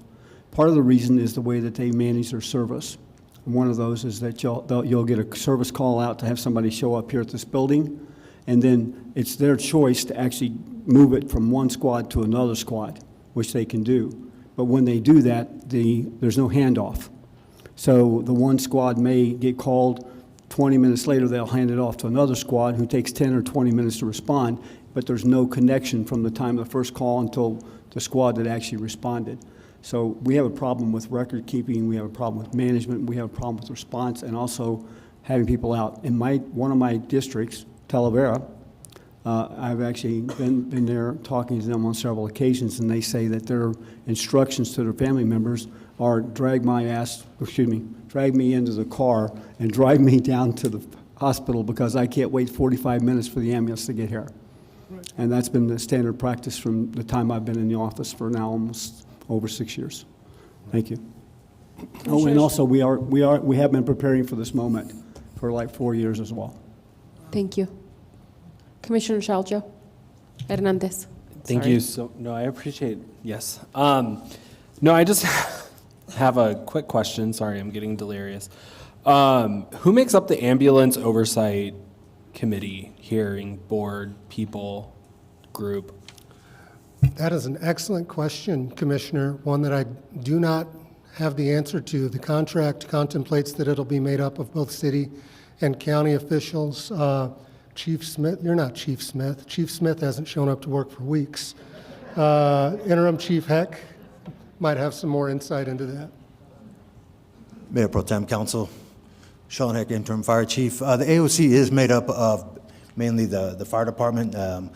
Since we were the contract administrators who created it, so the city fire, we lead the AOC, but we also have the county chiefs in there too as well, Sunland and Mesilla, Las Cruces, Doniana, and then of course Jimmy Michael. She's also involved with this too as well, and that is our responsibilities to look at the data and provide the oversight on whether or not to get an exemption on the OCU, which is where the money comes from, and then also the other components of the contract where they're supposed to be providing us data on their apparatus readiness, the service on the apparatus, their response time, their unit availability times, their plan for deployment, which we have not received that part either yet to date. And we're past a year of this contract already. It went into effect March 1. Awesome, thank you. Brad, really quick, on one of your slides you had, actually don't even go through the slides, it's not even gonna work. But what is the trigger and or the mechanism that would force the AOC to kind of start looking at this? What was that trigger point? So, Mayor Pro Tem, Mr. Chair, that trigger would be if the contract administrator makes a finding that for any 6-month period, and they don't have to be consecutive in the way that I read them, of the preceding 12, that AMR is non-compliant with their response time standards, meaning 85, and I'm just making the zones up, but north, central, and south, 85 for one of those zones, 85% of the time, and then 90% for the other two. If they're non-compliant for 6 months, then the AOC can implement emergency takeover proceedings. Thank you for that, Brad. That is very definite take on that. Thank you. Thank you. I'm going to ask some questions, and then I'll come back to you. Thank you for your questions. In terms of the exemptions, can you talk a little bit about that? How do they AMR go about getting an exemption for not showing up to a call? Mayor Pro Tem, yes. So I can talk generally about it. I'm going to defer again. But with regard to exemptions, so what you would be looking at there is if something is classified as a priority call, and then later on it is found, and they don't meet the response time, let's say, and then later on it's found that it was actually not a priority call. Let's say it was mistakenly classified as priority when really it was just an interfacility transport, moving from one hospital to another or one carrier to another in a non-emergency status. They could contest that finding and request an exemption. Chief Heck, am I on base or totally off base there? Again, Sean Heck, Interim Fire Chief. No, that's exactly right. I mean, there's, in the contract, they have some criteria that allows them to get exemption, whether they're canceled, whether they're downgraded onto a call. And then, of course, inside of the call itself, there are certain parameters that they can as well. We were looking at the concept of, but the scene is not secure, right? And then because it's not a secure scene, we don't want people driving code 3, so response time criteria kind of tapers off on those a little bit. And so there are are a few items within the contract itself that allow us to provide them that exclusion. And basically, the way the system's designed is they're supposed to go through all those calls, and then they submit a request through their program, First Watch. They submit a request to get it exempted, and then we turn around on our side between the Chief DC and then the BC, CEO BC. We go in and we look at those and say yay or nay. And then we say yes, they get it, or no, they don't. And so that's kind of where that's supposed to go. The problem we're running into is that they're not doing it. I mean, we're not, and that's why it's uncontested. And I've been trying to make sure when Brad was presenting that they still have that right to do so per the contract, but it's been a very challenging process to get that done. I mean, we still haven't even, we did that $1 million request a few, part of that reason we're doing those things is because they're not getting that part done. They haven't even looked at Q2 yet, except for 239 calls of the 2,000. None in Q3, Q4. I mean, again, we're a year in and we've really not done a whole lot for that part of it. So the way it looks in my head today and talking with staff is that the numbers are the numbers, and we're just going to move forward with that and just call it a day because we've been trying to get them to follow through on that part of it. Thank you. And then just a real quick point of clarification, just to make sure, the zones are laid out in the contract, and he's kind of right. There's the north, the central, and the south. The response time only is in the central, though. The north and the south have what we call level of effort, where they just do the best they can, which is, I understand your concern in the county is because realistically there isn't a true time, because one of the things we did is we forced AMR to keep units in the south and in the north. In the past, they would take those units from the north and the south, bring them in to cover the city because we're the busiest. But they would also bring them in for non-emergency transfers too. But they would bring them into the city, and then you wouldn't have that unit available at all in that area. So now they have to keep the unit there. And the unit that's there is just doing the best they can with what they got, kind of thing. But they're still running into the same issues that they're having to transport, no different than us. I mean, we're averaging somewhere in the neighborhood of about 800 transports a month in the city alone for those calls that are not our calls, because they're right, we took the emergency, we took the big ones, we took the ones that have the greatest impact on life, like CPR, chest pain, strokes. Those are fire department, you're getting us. The other ones, we're still having to transport in the neighborhood of roughly about 800 a month of those calls that are supposed to be done by AMR just because of lack of availability. That's a significant number. Yes. Thank you, Interim Chief. I think the other concerning thing is that outside of the sort of central zone, like you said, that the bar is low and it's still not being met. Yes, ma'am.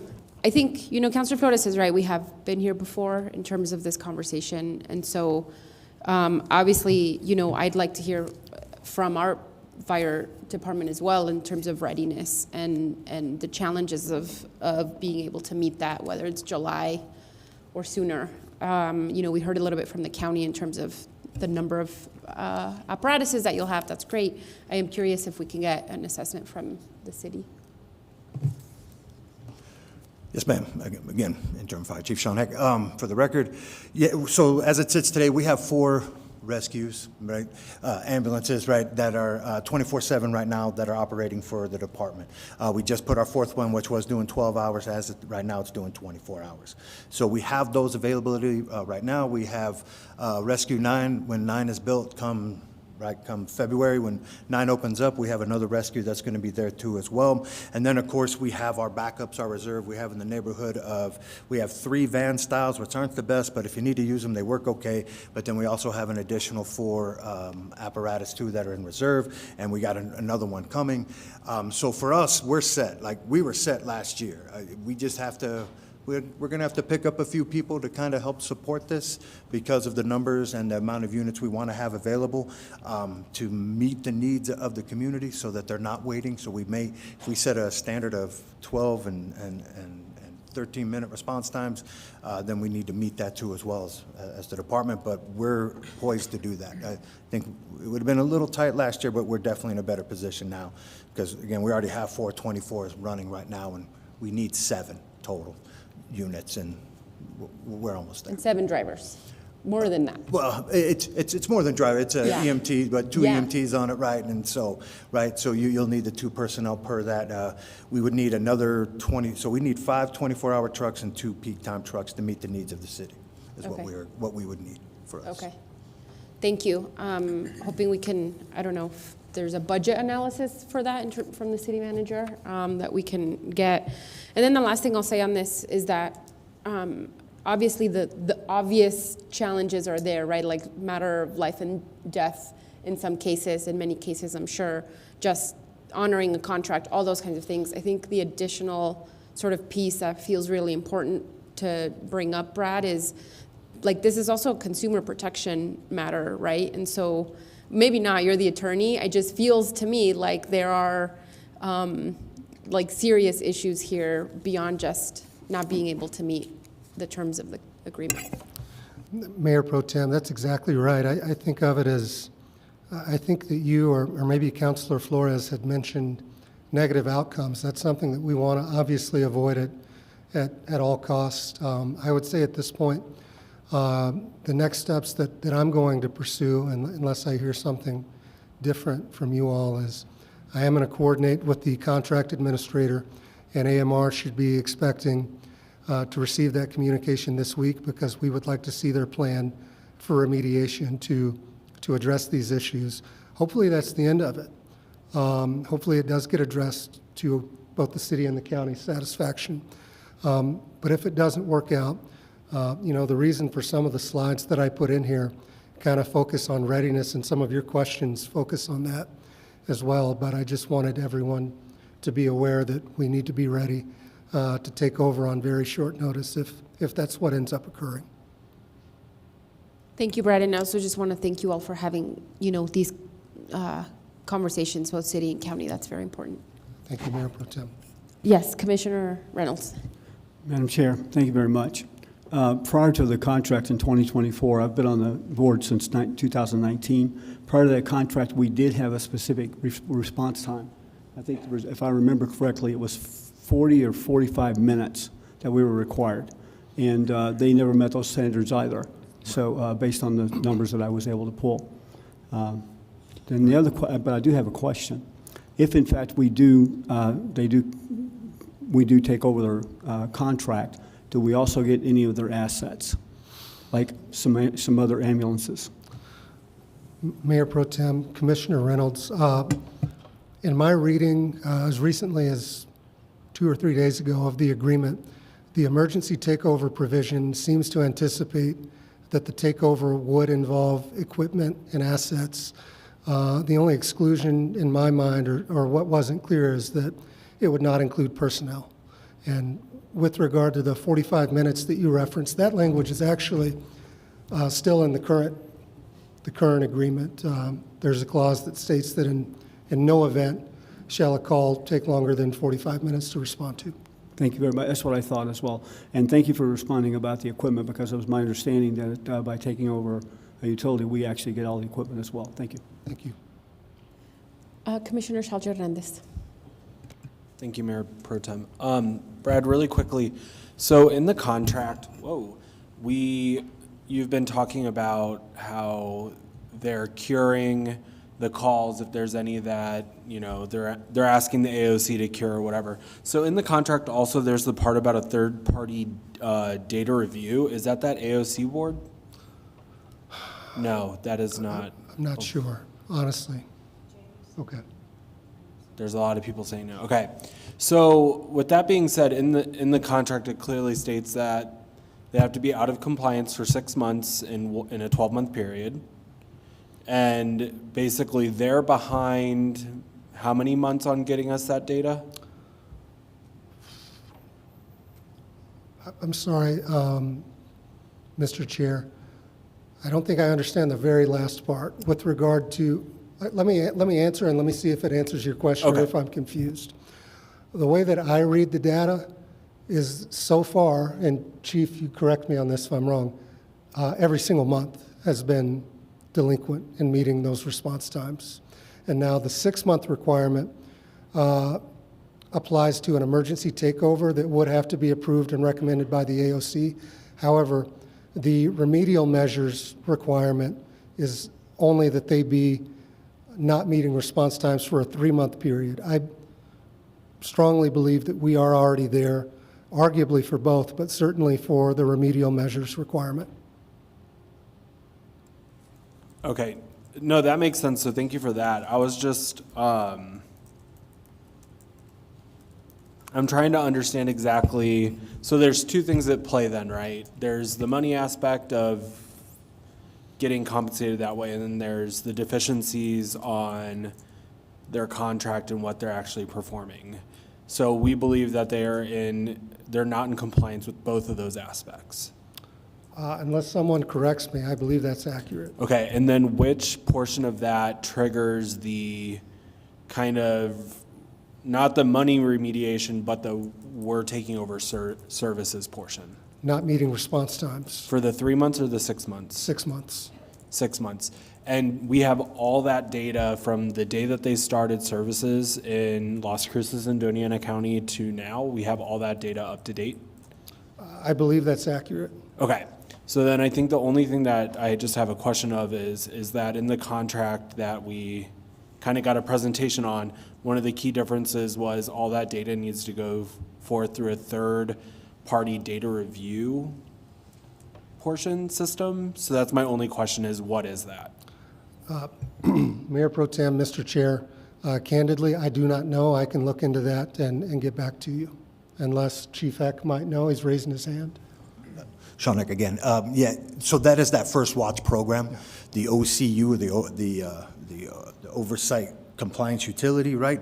That third-party program. It was in the contract that they have to find, and it's their program. I mean, they're the ones who went out and got it. They're the ones who brought it. They use it in other locations. So this is a program that they've been using in other locations who have the similar standards that we set forward. So we've already been exercising this program. That's what it came online probably about in August. We spent 2 months exercising it, get it right, so all the data comes in. What's our clock start time? What's the clock stop time? I mean, for those response times. So we went through all that effort and for 2.5 months to get it where it's supposed to be. And so that's the data that's sitting there. So that's that review that you're referring to, sir. It's through that company called First Watch. And it's in play. Like I said, our problem is they're not exercising it. They're not utilizing it as the contract said. But even if they did, their average response time percentage right now is like 45% in the city. And even at their best, trying to scrub there's no way they're going to get another 40% back in my mind.